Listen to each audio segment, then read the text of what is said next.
Crowdsourced Tribune presents, in association with Crowdsourced Politics. This is Cypher State. All right, everybody, this is official show start. I am Cypher, the host and moderator of the Crowdsourced Politics podcast and also of Cypher State. So Cypher State is a foreign affairs and foreign policy focused podcast where we talk about things that are impacting the geopolitical stage with kind of analysis that you can only get with people that are knowledgeable about it from across the political spectrum, hence Cypher State. And today I am glad to be joined by Tyberius D, our lovely friend and colleague in the streaming space. Tyberius, how are you? I'm doing okay. On the good news is Ukraine is kicking butt and is time to celebrate if we are looking at that. On the bad news, though, is that if anyone has allergies and they pretty much live east of Denver, is that this season has been absolutely horrible. And so I'm feeling that. I'm really feeling that. And so I'm balanced out a little bit. So hopefully I don't give some of my most outlandish takes that I like to give on Cypher State for some reason. It brings out the extremist in me. I don't know why. Well, we can't have that. We can't have that, especially what we're going to be talking about, because Ethiopia is an absolute mess of a situation. And if you didn't listen to our first episode about this, you need to go back and listen to it, everybody.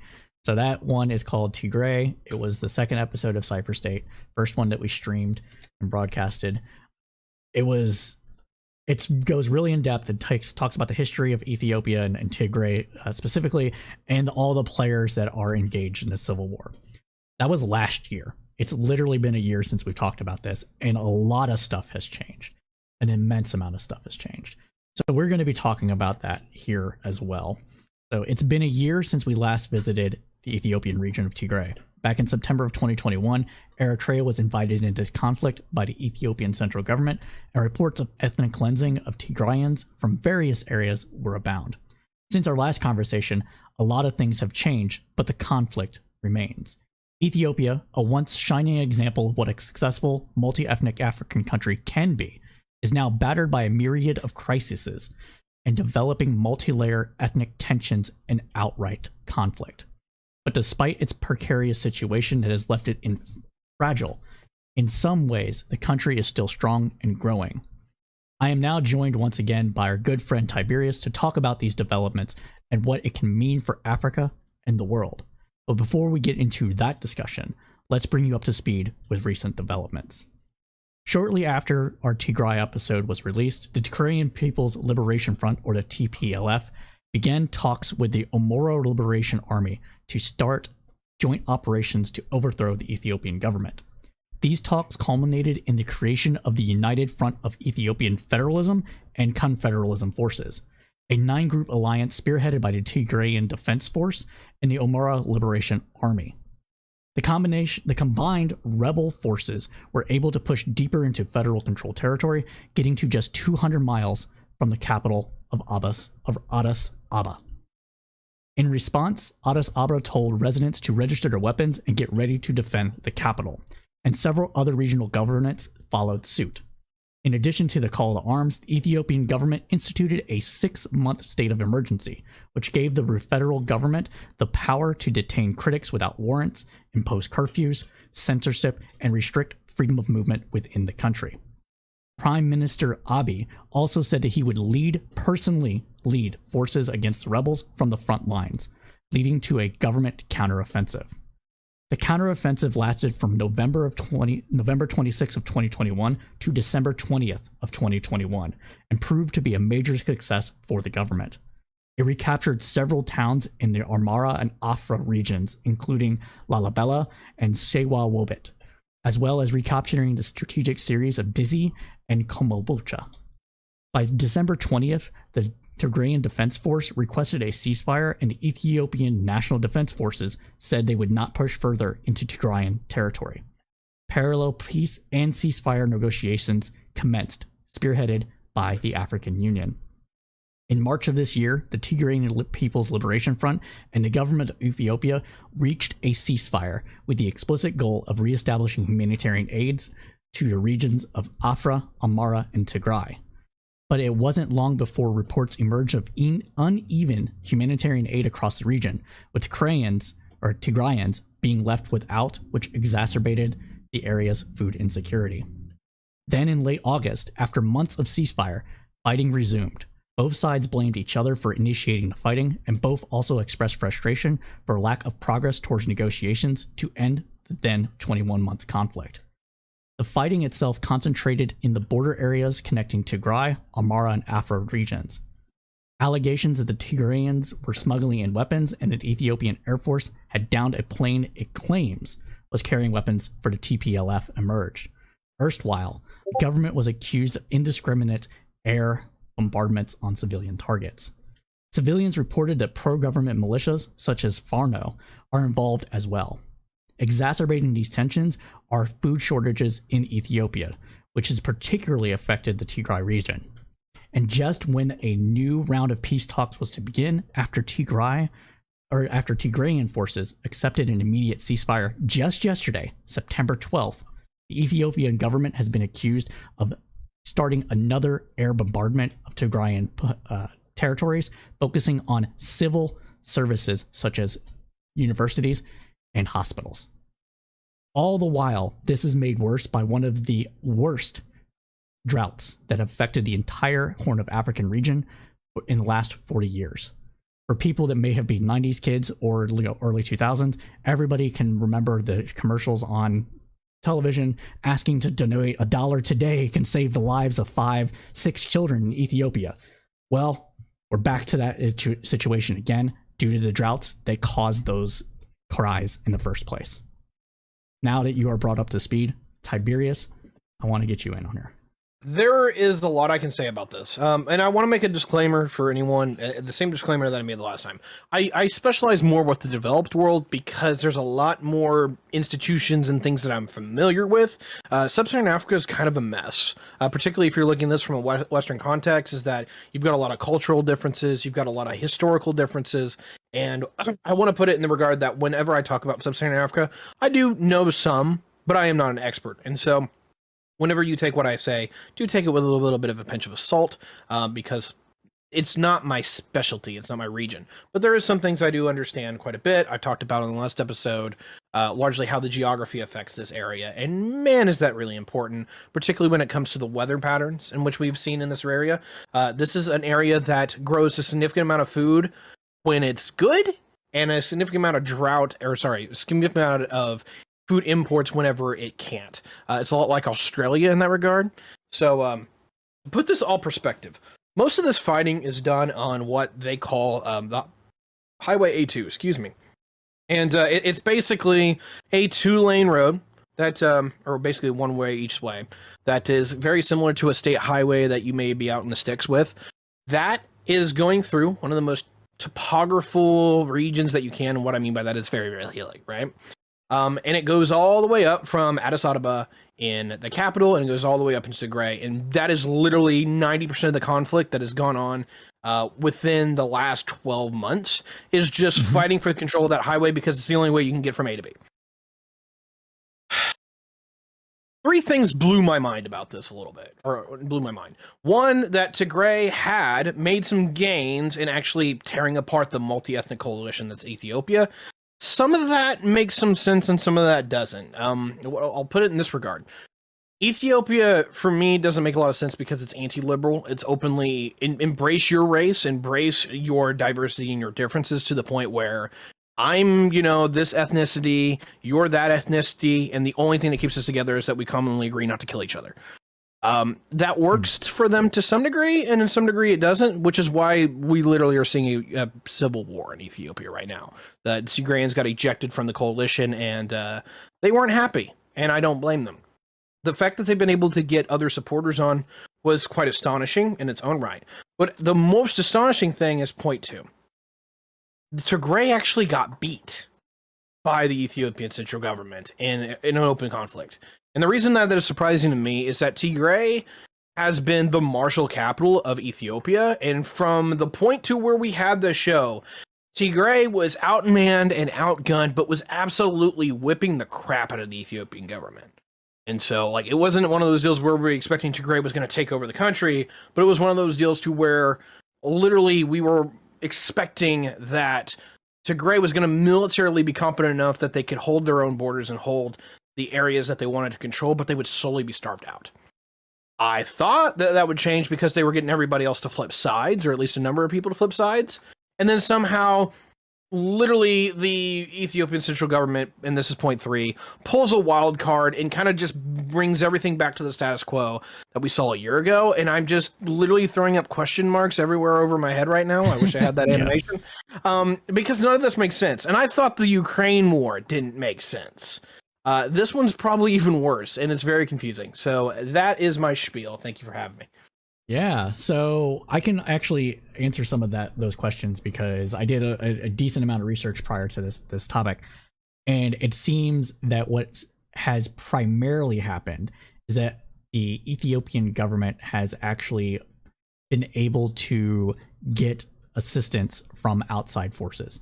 We're talking the UAE, pretty much everybody that's under the House of Saud, but the UAE, Saudi Arabia, and several other countries have actually provided them with attack drones, and that is what's actually been the primary thing that turned the war effort against the Tigrayan Liberation Front. Because once they had those attack drones, where they basically were using them to just either drop munitions or beam munitions to cause damage, flying them into buildings, into troop areas, and that sort of thing to deliver attacks, that very much caused them to have to fall back. And they're doing a massive drone campaign. I think they had they've used something like 2,000-3,000 drones or something. It just in like drone suicide attacks, so to speak. And that countered the war to a degree. There's also the issue, and this is an interesting thing, is that Tigrayans and other Ethiopian ethnic groups are still fighting in Somalia against Al-Shabaab.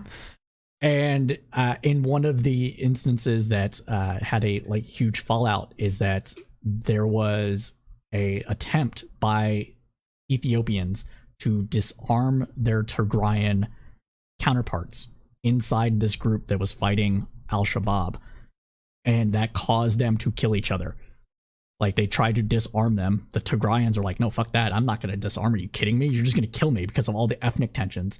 Well, genocide, we should say. Like, it's actually on the verge, like ethnic cleansings, genocide. They're trying to wipe out the Tigrayans, essentially, is what's going on right now. And they got into a skirmish. 30 people on both sides died. That triggered, I think, partly triggered Al-Shabaab to actually invade and break through lines into southern Ethiopia, and they actually got some territory. So that caused the Ethiopian federal government to have to pull back to a degree to fight off that conflict that's happening. It's a mess, and that's why we have Ethiopian Balkanized as the title of this episode, because there is a ton of that going on, and it's not just Tigray versus everyone else. It's Tigray and the Omoras and the Amras and other militia groups that have never accepted the central government's authority, banding together against the government, partly because the government invited Eritrea in. How are you gonna do that? I don't understand. I don't know why every time I'm on the show I want to meme, but there's just the part of me that's just like, Sunday, Sunday, Sunday. Come check out the multi-ethnic, genocidal showdown. Jesus Christ. I hate that, but that's kind of where it is. And to actually be a lot more serious here, is that this literally is like Game of Thrones kind of stuff. And I'm not even memeing about that. It's literally, you're talking about a society that is more or less in a state of collapse, in that everyone kind of realizes it's not that the lights are going out, but literally, if you make friends with these people, you're now enemies with these, and these people. If you try to put down the fight against these folks over here are going to beat you in the teeth. It's really, it's not only just sad, but it's one of these deals to where I think a lot of people here in the West just don't appreciate, is that this is what happens when like real quote unquote hell comes to Earth. Is that this is where people and humans largely are at their worst. It's where they think they're backed into a corner, and no matter which way you turn, you don't have a friend. And that's largely what they've done throughout this entire region. And like I can't give you the history of this. Remind you that Ethiopia is one of the oldest, not only nations but like institutions in the world. Ethiopia was literally the last of the countries to be colonized by the Europeans. They were wiped out in 35 and 36 by Mussolini. And then, largely got independence 10 years later after the war ended. So outside of that, they've had a better part of 1,000 years of history of independence and interaction. So one of those deals where it's like, I can't just point out and like, hey, this is where it all went wrong. But what I can do is comment regarding like how the state of war has changed. And I like when you talked about drones, I just kind of snapped. Because if anything that we have seen, particularly in the last 3 years, is how impactful drones are in modern combat. It's such a force multiplier, and it's the same kind of thing that we saw with literally the invention of the tank, is that it allows you to conduct warfare on a completely different level of playing field. And this is what we saw in Armenia, Azerbaijan just 2 years ago with the conflict, is that Armenia, Azerbaijan were largely equally met. Armenia looked like they were going to be able to launch a successful offensive, but then Azerbaijan got drones from the Turks and wiped the floor with the Armenians.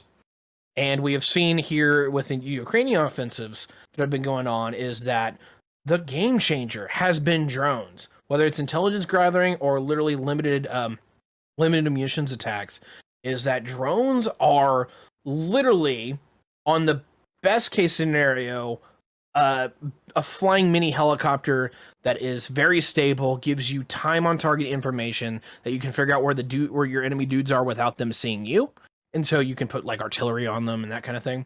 Allows you to interact long range warfare at a level that we haven't been able to before, or at least most non-modern nations have. Right. But on the other side of that, it's $100 suicide drone. Yeah. It's not something that you have to dump $1 million in to have a Tomahawk cruise missile fly off and GPS track into a target. You literally just buy $100, maybe $1,000 drone. It literally is something that we can get off out of Amazon. You strap a bomb to the thing and just fly it into somebody, or not into somebody, but something important. And it does a lot of damage because, as we've seen with the Ukrainians, in the Russian space, is that if you hit the key issues where you fly the drone into a room full of generals, or you fly it into an ammo dump and you blow half the ammo dump straight to hell, well, that $1,000 was a really good investment. No, and it's like I said, the drones are what definitely changed it, like what you were saying, Tiberius. And the reason I brought up the drones specifically, and also because of what just happened, like they used drones to attack the Mekelle University campus, business campus. So it hit the Dimitis Wayan TV station that was ran by the regional government, and also the hospital that was in there. They like targeted this infrastructure directly where people are going to school. And yes, despite this conflict, people are still going to school, and there's still massive investments happening in Ethiopia. Which is why I say, despite the fact that it's under conflict and everything like that, there's still some growing strength here. And I want to talk about a bit about that too, because it goes to show like how it might fracture, how Ethiopia might just completely fracture on these ethnic lines and cease to be the state that it was. You could have a similar situation to what happened with North and South Sudan happening here. And that is that there are a major investment into telecommunications. We're talking $1 billion US dollars being invested into building up the infrastructure for cell phones in Ethiopia to get everybody on LTE within Ethiopia by a major corporation, getting money from various different places to include an American company and I want to say it's a British one. So that's major investments coming from there. They're still filling the ginormous dam that it puts the water resources of Egypt and Sudan at risk. And they filled it. The third major one was filled just recently. It was on August 19th is when it was, after they signed a major cooperation agreement with South Sudan to, make sure that they're damming to build this ginormous power plant that's going to supply a ton of electricity that's going to be eaten up almost right away by Ethiopians as they develop and become more middle class. Put their water at risk for Egypt and Sudan. And they're still going through with it. Not only that, they're also still having one of the fastest population growths in the world, let alone Africa, all of Africa. I think their population birth rate is still 8 to 1. So eight children for every roundabouts there. I'll look it up really quick. It's about 8. It is about 8 to 2. It's for every 2 parents. You usually have 8 kids. There is one thing that I will say about that. Ethiopia is one of those interesting countries, and I'll have to bring up my own demographic data on this here in just a second. But it is one of those that is still strictly severely impacted by mortality, particularly child mortality, where it's like, yeah, you have 8 kids, but 2 of them are dead before they reach the age of 6. That is changing with the modern developments that we are seeing within Ethiopia. We have to correct. It's 4 births per woman. Okay, I'll have to double check. That's fine. I'll have to double check that, because this used to be one of the countries with the highest growth rate in the world. It was literally second to only Afghanistan. It still is very high. When I looked at it in news reports, but Google's telling me in 2019 it's 4.15 births per woman. Okay, so I apologize for that. I would totally expect that if that was post-COVID numbers, not pre-COVID numbers. So I'm a little washed out of that one, but I'll definitely pull up my files on this. I cannot stop burping today. I tell you what. They have a birth rate of 43.96 per thousand. So they still have a very high birth rate. It's just that there's so many people that even though they're having less kids per woman, they're still having a huge amount of growth in their population. So that's where the disconnect comes from. Right. And to put that in perspective, because I definitely know this, is that Ethiopia, at least until COVID, had usually an average growth rate of about 10%. It was literally one of the fastest growing economies in the world, and there's significant investments that are going on there. Problem is that the population was growing so quickly in tandem with that you were only seeing marginal gains in the GDP per capita, because all the economic gains was largely of scale and adding more people, not of quality of life improvements. And so there's been a few people that have gotten rich in Ethiopia, but the reality here is that it's just, there seems to be more people interacting with this, interacting as part of this. And for anyone who wants, I just pulled this up. I'm looking at a country of 108 million people. And that has, just as an example, the generation of 20 to 25 year olds is about 10 million folks.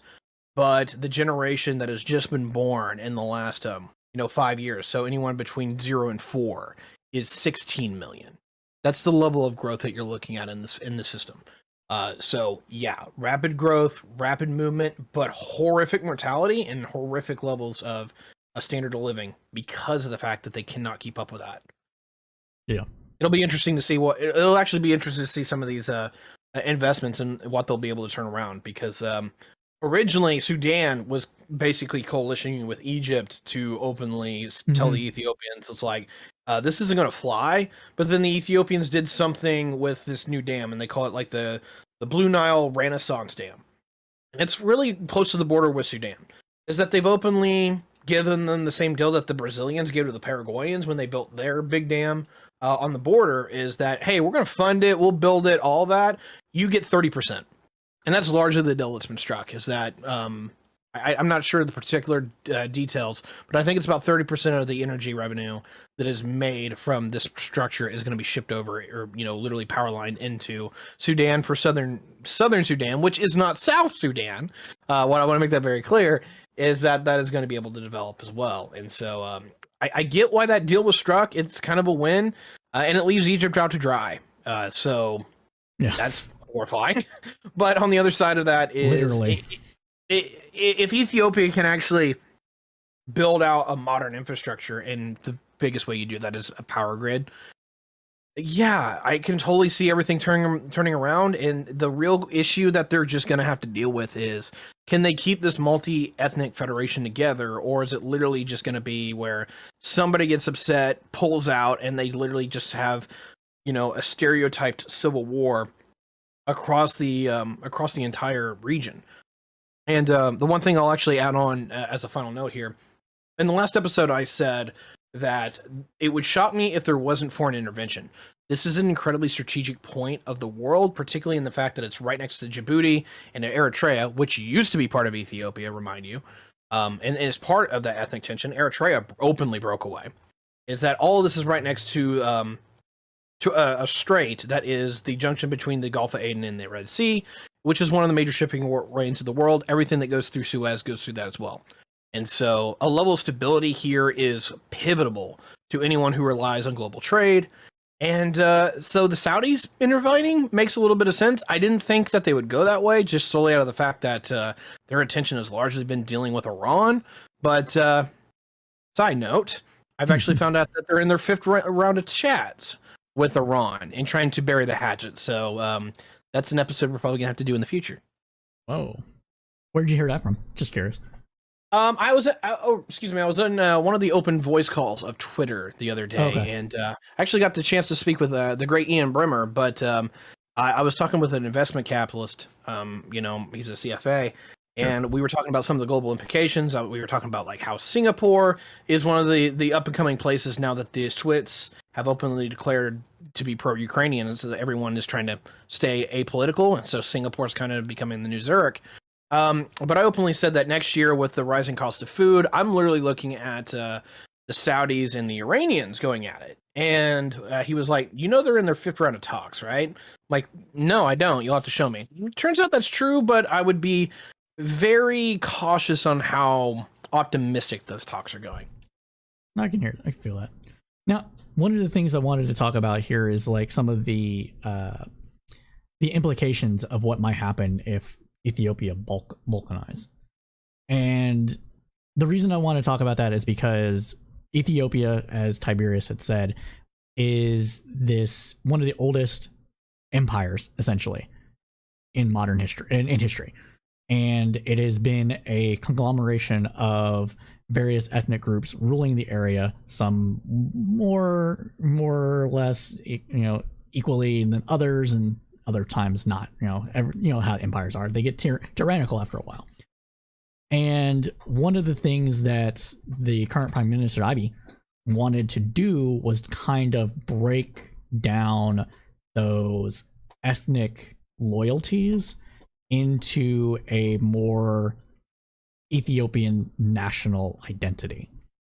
And I don't think he's being successful.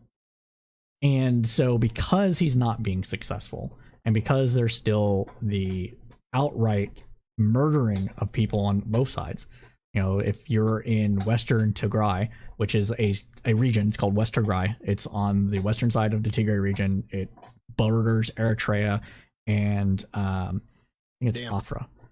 Was that? I was just gonna say Sudan. It borders, but if you're talking about the sub-regions, I'm not familiar. Right, and it was when it was created. It was given to Tigray. The Tigrayans took it, and it's a very fertile portion of Ethiopia. And when that was done, they said, "Oh, it's to be more equitable between everybody. We're creating a new nation. This is just kind of how it's going to be. You're going to get some of the land over there." Amara, it might have been Amara. I'll double look and then I'll correct myself in the post. But either way, it's a Tigrayan region, or an Ethiopian region. And as soon as the tensions blew up into war, the government basically kicked all the Tigrayans out of this area, cleansed it, and gave the land over to the fertile land over to loyalists. How are you going to expect people to act? You had, pretty much a more or less, ethnic neutral sharing of this land for the most part. And then you're just saying, get out. All of you Tigrayans, you're all evil, go away. So what do you think, Tiberius? if Ethiopia keeps going the way that it's going and they can't sue for peace, what is the most likely in your mind configuration that Ethiopia is going to take, and what will that mean for Sudan, Somalia, and Eritrea that borders Ethiopia directly? I want to take this and say that we've got a Y situation here, but we're largely back to where we were 12 months ago, ironically or not. So the first Y path, if you will, is does the central Ethiopian government stay together? And that can actually happen, because remind you, to have a central government, you just largely need a majority of the political power base to keep you in check and to keep you aloft, and everybody else can go pound sand. And so even if you have the Tigrayans or maybe an ethnic group or two that are not as part of that central government, as long as you have a political power base that is geopolitically largely secure, can interact with the wider world, you still have a functioning government. And if that is the case, then they can literally just kind of go ham on everybody. And I hate to put it in that kind of dark sense of tone, but that is something that really concerns me, is that's the smarter way to play it. It's a little Machiavellian, but it absolutely would work. If that becomes the case, Sudan has no case to fear, because that's the people that they made a deal with in getting this dam built. And so I would not be surprised if you can literally build out the power grid to literally run all the way to Khartoum, which is about the extent of what you would run that power grid, but you can totally do it. And Khartoum is the capital of Sudan, for anyone who's unaware. The other why is what happens if Ethiopia does break down? What happens if the event where the central government, just somebody who is in the leadership, is no longer able to keep any of the ethnic coalitions together, or just cannot maintain any kind of real majority power structure, to where like the people that you need to have your key alliance with no longer find you to be a trustworthy or a worthy ally to have? In that event, you're looking at a full-blown civil war, and that was literally where we were 6 months ago. Is that we were on the doorstep of a full-blown civil war in the country, and if it wasn't for outside help, that absolutely would be where we are now. In the event that you do see something where a fragmentation starts to look like it's being the case, I think you're probably going to see more of what we've seen already, where key interests are going to come in and try to funnel what resources they can into making sure whoever they want to win, which most likely will still be the central government, they are going to be equipped and supplied to win. Makes sense that the Saudis are largely pushing that. The thing that I'm actually a little bit shocked on is that the Chinese actually have a base in Djibouti, and they haven't offered up a lot of support to this cause, as far as I'm aware. If China isn't actually on the doorstep imploding, which is a whole other conversation, which we're going to have next week. Okay, fair enough. If that's not, or we'll talk about that next week. But the long and short here is that if China still has plans of being a global power, Ethiopia is a major critical concern, because this is the gateway to Europe and is one of the major linchpins in One Belt, One Road. They're going to have to play politics in this particular fight. They're going to have to support somebody. And this is where we can actually see what I've expected, is that if China and the United States are the two preeminent powers, you're probably going to see a new Cold War start breaking out. And this would probably be the first major quote unquote battle space, geopolitical confrontation that the two powers could get into, is that we simply just decide that we're going to support two sides, and the whole thing goes up in a powder keg. This happened with the Soviets. One of the reasons Eritrea is an independent country is because the Soviets supported one side and the Americans supported another. And this is, I believe, 1971, 1973, but you have to double check that for me. But yeah, we have openly picked sides in that kind of knife fight before, and if China can bring its run to bear and America can bring its run to bear in that particular interaction, that would be interesting. That being said, one last thing is that the United States is very distracted, and that we are very invested in Ukraine, but when that is over, primarily everything on deck is going to be anti-China.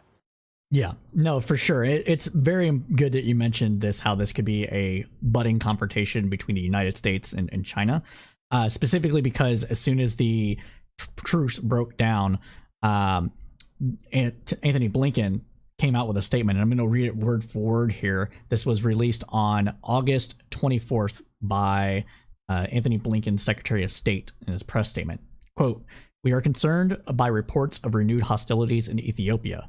We call on the government of Ethiopia and the Tigray People's Liberation Front to redouble efforts to advance talks to achieve a durable ceasefire without preconditions and ultimately bring a permanent end to the conflict. Over the past 5 months, the March 24th humanitarian truce declared by the government of Ethiopia and reciprocated by the TPLF reduced violence and cleared the way for delivery of humanitarian assistance in the Afra, Amhara, and Tigray regions of Ethiopia. Respect for this truce over the past 5 months has saved countless lives and enabled assistance to reach tens of thousands of people. Recent provocations on the battlefield, bellicose rhetoric, and the lack of durable ceasefire now threaten this progress.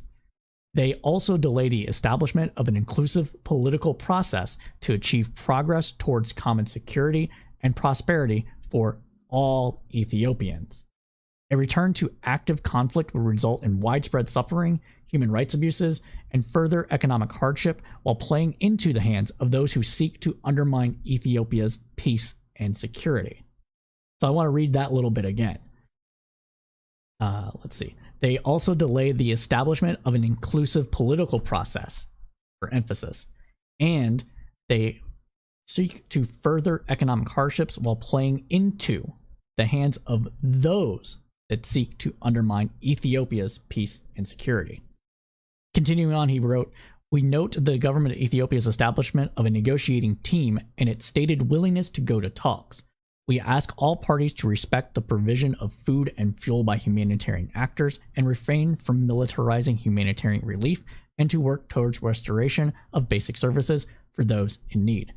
The United States remains fully committed to the unity, sovereignty, and territorial integrity of Ethiopia and seek peace and stability in Ethiopia.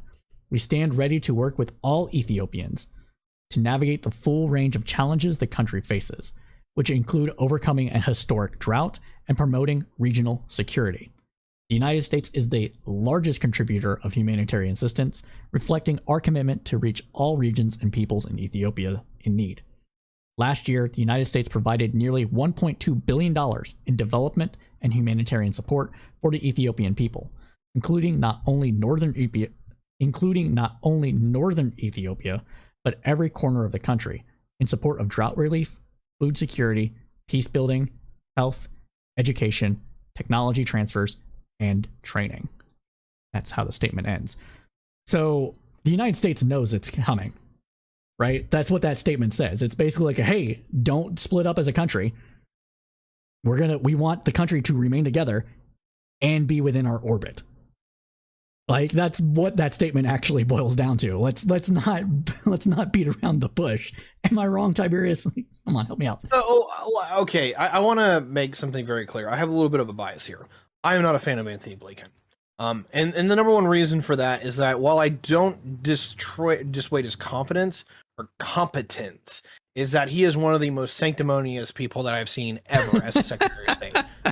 There's a lot of speeches, there's a lot of big talk that comes out of his office that there's a lot more talk than action that I see in a lot of different ways.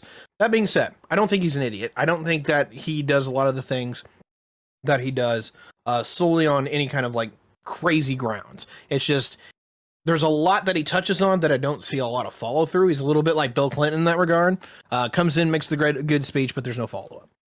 Here's the kicker. Does the United States consider this an interest? Absolutely.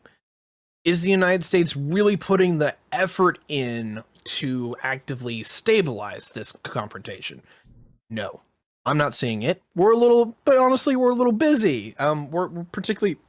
Hey, we're trying to take on the Russian government. We're trying to. Yeah, we're literally trying to fight a proxy war against the Russians, and you know that's a busy thing. Even though the Russians have proven to be one of the most incompetent powers we have ever seen. Ridiculous. I digress. We'll actually have to do an episode. We'll have to do an episode just on that. But when it comes to this, Blinken has yet to show me that this is something that he cares about. If it is something that he openly cares about, tell me, has there been a state visit? Has there been, any kind of major increase in particular aid, weapon sales, that kind of thing? The only thing that I'm 90% sure of is that the United States has ramped up levels of humanitarian aid, particularly food delivery, on that you just shove it up in the back of a C-17 and you fly it off to the areas. Sometimes you'll literally drop it out of the back. That is something that we do a lot, particularly in these areas. And while there's a lot of people that hate foreign aid and how we do that kind of thing, this is absolutely one of the best things that the United States does, and particularly the United States military does for humanity, is that we give people food whenever they can't get it, and we literally will drop it out of a plane to get it to them. I praise our country for being able to do that and now willingly doing that. In fact, I believe that's one of the things that's actually keeping the Tigrayans fed in any kind of regard, is that the United States is openly, in some ways, trying to play it politically sound, but also we're putting pressure on the government. It's like, look, these are still people and they deserve food. I'm really interested to see where the rubber meets the road on this, because everyone else in the region hates the Tigrayans. Eritrea has openly tried to use them as leverage against the Ethiopians. Sudan doesn't really give a crap, and anybody else is largely sided against them. So it's weird. It's a, the language cluster beep, That's what we're dealing with, and just figuring out where the battle lines are sometimes is a little bit weird, and I do apologize for that, but this is like watching hornets go up against wasp. You can tell that there's something going on here, but you're watching these little things buzz around, and it's really hard to figure out which one's the hornet, which one's the wasp when they're going and attacking each other. No, I think that's fair. I think that's very fair, but one of the things that I think the reason that a lot of people aren't necessarily supporting the Tigrayans on is because they might feel they have more, not leverage. What's a good word for this? What, not necessarily corruption per se from Abiy, the current prime minister, but maybe a better investment. Better investment, yeah. Yeah, like I can two-step this really quickly. Number one is that even in like most situations, that if you're looking at this as who do I want to support in this particular engagement, is that most likely you're going to support Addis Ababa and whoever's in charge there, because they've got the numbers, they've got a lot of the political institutions still on their side. Tigray has largely been alone of the night until people started switching sides, and even with that, it's still not remotely a majority. The other side of that is that Tigray has been the military arm of Ethiopia for most of its history. And when the Ethiopians would actually participate in UN excursions to send their troops off to help police all of Africa, it was the Tigrayan troops that were largely the people that were doing that, because they are the combat professionals. That has given a lot of people in the region kind of a bad taste for the Tigrayans. I can see that. Because they've literally had Tigrayan soldiers in their towns and in their villages. Granted, they're part of a UN peacekeeping mission, but everyone knows where they're from. And I think that's actually a huge deal that a lot of people haven't spoken about. No, I could definitely see that. I can't speak on it, but that makes sense from a logical standpoint. So I'm not going to disagree with that. I'd be interested to know more about it, but nothing you said pings me as being wrong. So. I was reading an article when we did the last Tigrayan episode, was that doing a lot of the research of the history there, is that that was one of the things that kept kind of popping up, is that Tigray has largely been the military arm, and that's why a lot of people weren't expecting the fight to end soon, is that Ethiopia had the numbers, but Tigray had the competency.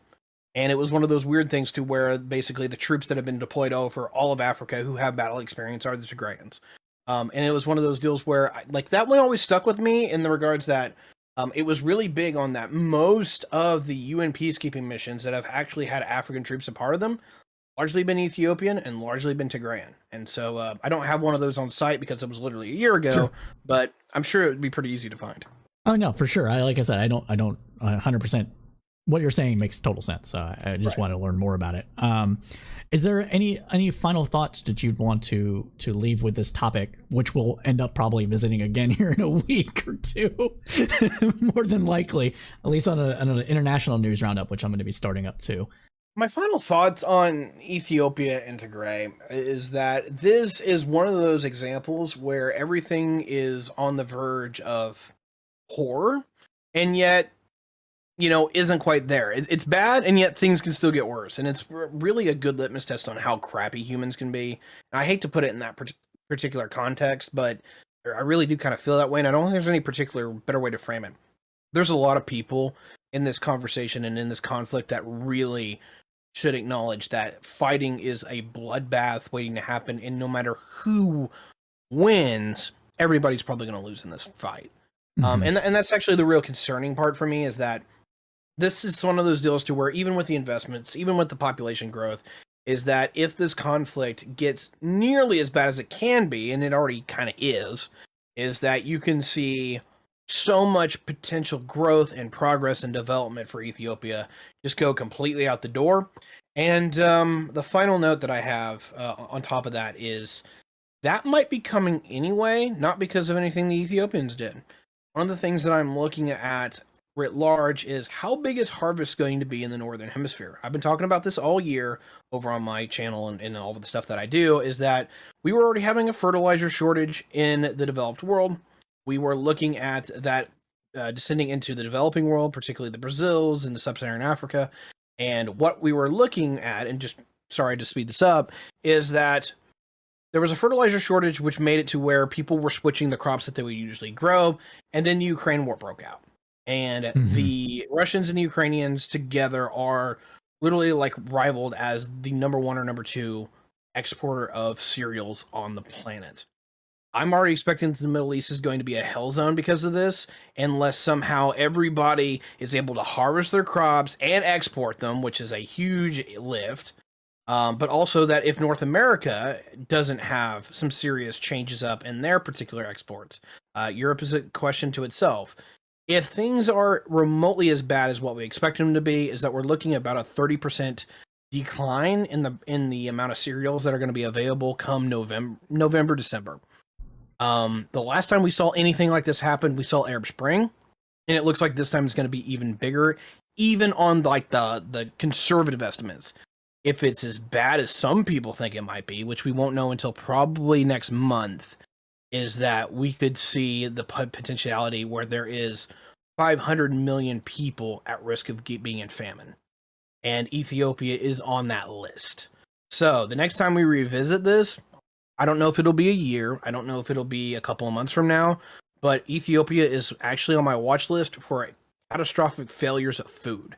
If that is the case, this is going to be one powder keg that we will be revisiting. Oh, fair point. For my final thoughts here, I want to agree with Tiberius about the famine situation, food insecurity, climate change, all perpetuating the cycle of conflict and violence that we'll probably see within the next year or so. If the Tigrayans and the Ethiopian central government can reach a peace deal that is amicable to both parties, then we could see Ethiopia come out of this stronger. It isn't a sure thing, especially after the Tigrayans said that they would be willing to have a ceasefire and peace talks, and then got blown up again. But it's still a possibility. And it is still a possibility because of the successes of Abbas Abba, the central government, against the Tigrayans, as well as the fact that Ethiopia itself is still growing despite the conflict and sanctions against it. With that note, the United States government has increased sanctions for a year, or extended the current sanctions against unnamed Ethiopian politicians and companies. But despite those sanctions, the Ethiopian economy is still growing, although at a slower pace than it would be otherwise, even in the face of COVID and soaring inflation that is impacting the world. So with that, I want to say thank you again, Tiberius, for coming on. This was fantastic. We are always happy to have you. Please, we'll be doing this weekly now, everybody. This not necessarily a conversation with Tiberius and other folks, but we will be doing Cypher State as a weekly podcast every other week as a topic, and every other week besides the topic is going to be about some international news, just in general, doing a international news roundup segment Sundays. Hope is to have those at 2 p.m. Eastern Standard Time every Sunday, but that is still subject to change. Be sure to check out our channel, YouTube, or Twitch for the schedule. As we say at Crowdsourced Politics, keep your head up through a political storm.